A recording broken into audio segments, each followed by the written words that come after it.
Hello everyone, this is the first lesson recording for April 1st, 2021. We're going to start with some announcements. So this is the last lesson meeting before the spring break. After the spring break, there is just a slight schedule change. The key point is that the second period is going to start at 11 o'clock instead of 10:50. This means that each of the class, first, second, and third will start at an hour. So 9 o'clock, 11 o'clock, and 1 o'clock. So that's going to be easier to remember. Each of the periods are still going to be running at 1 hour and 10 minutes.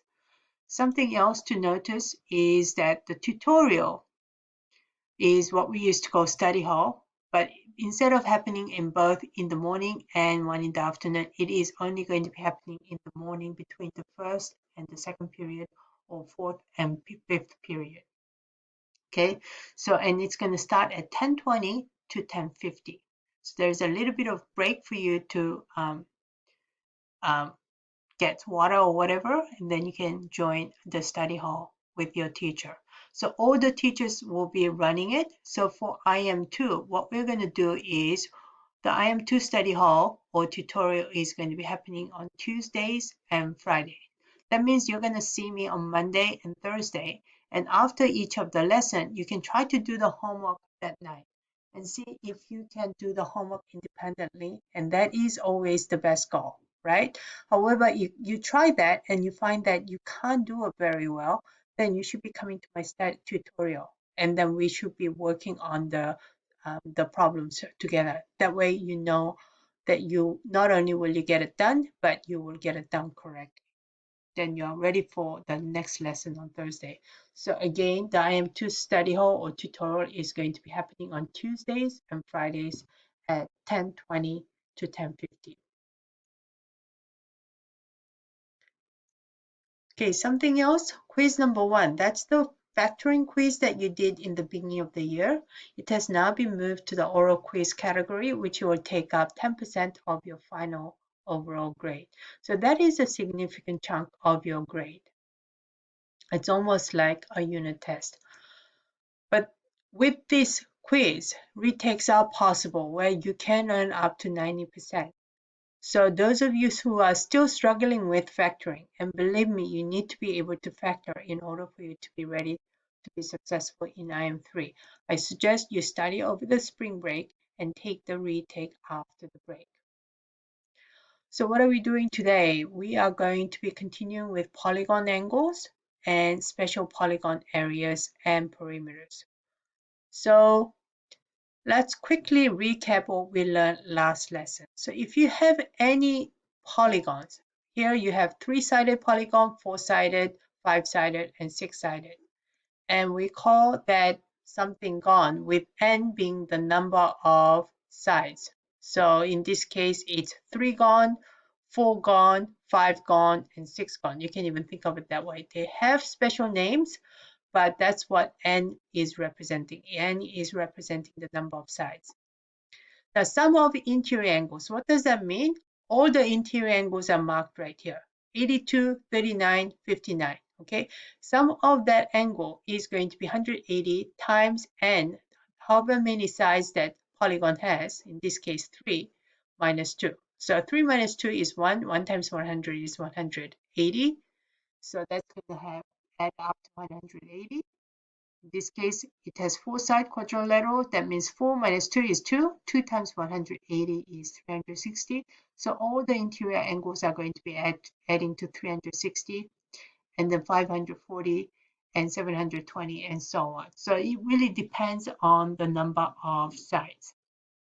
Now, what if the polygon was regular? If that means all the angles are congruent and all the side lengths are congruent. Okay, so if the n-gon is regular, then we can go a step further and say that each of the interior angles, because we know that they're all going to be equal, and we know the total sum is 180 multiplied by n minus 2.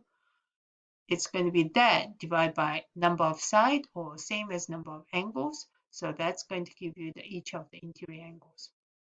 So that's what we learned last lesson.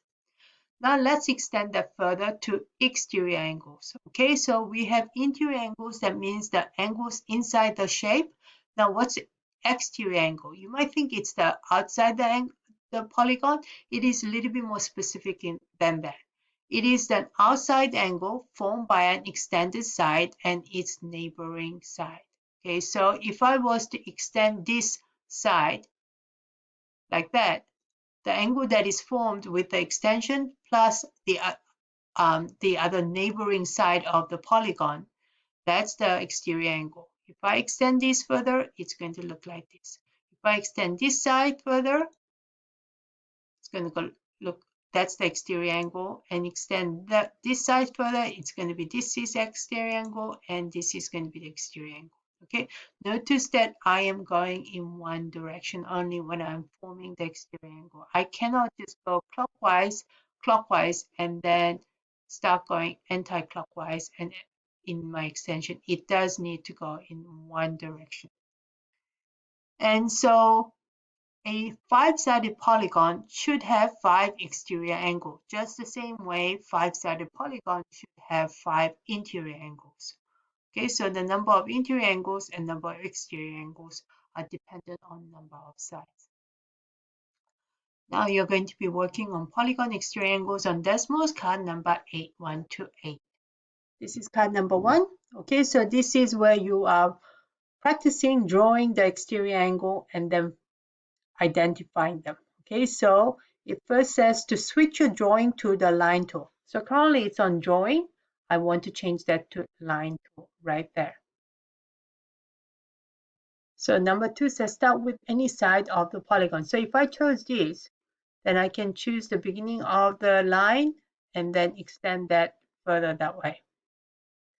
Okay, and then change the drawing. Where is the exterior angle? It's that line plus the neighboring side, the angle that it forms. It's this one. Okay, and I can do the same. Extend this side. Okay, and this will be my exterior angle. Then extend this side.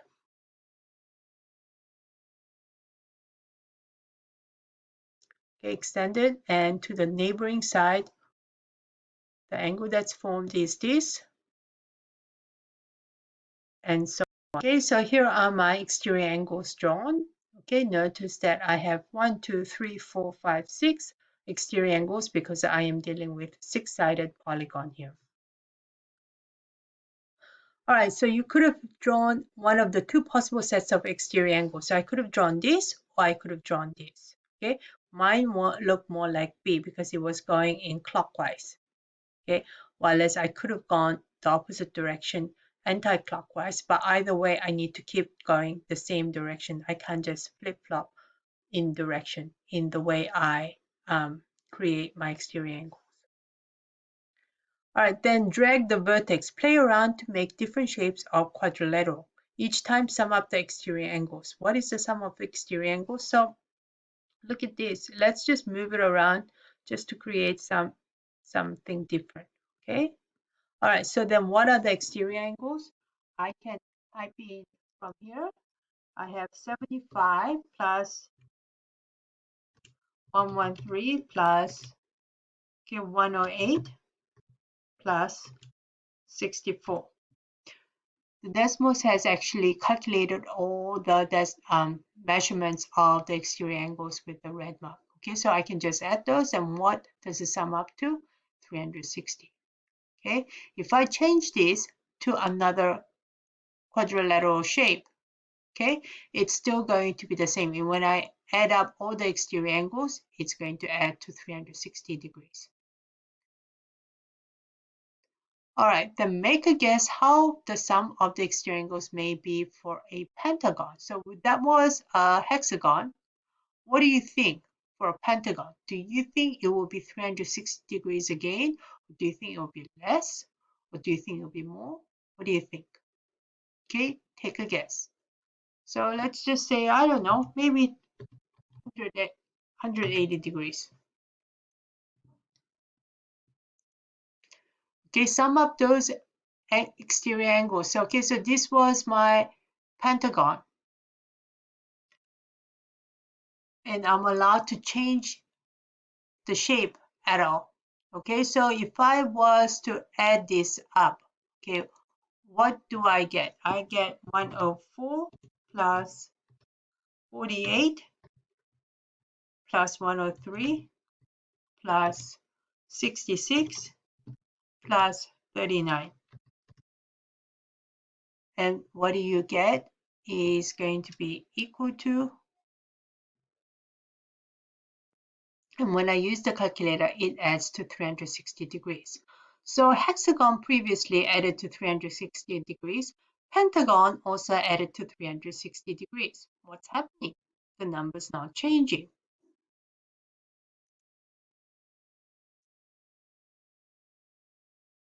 Okay, so that's the thing. Exterior angles will always sum to 360 degrees. That's right, it doesn't matter how many sides of polygon we have, the exterior angles always sum to 360.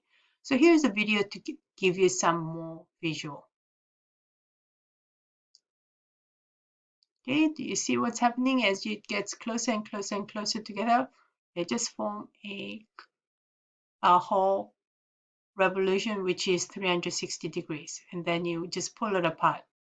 Go ahead, create your own visual. Okay, so you can just even bring that. It doesn't really matter how many sides you have.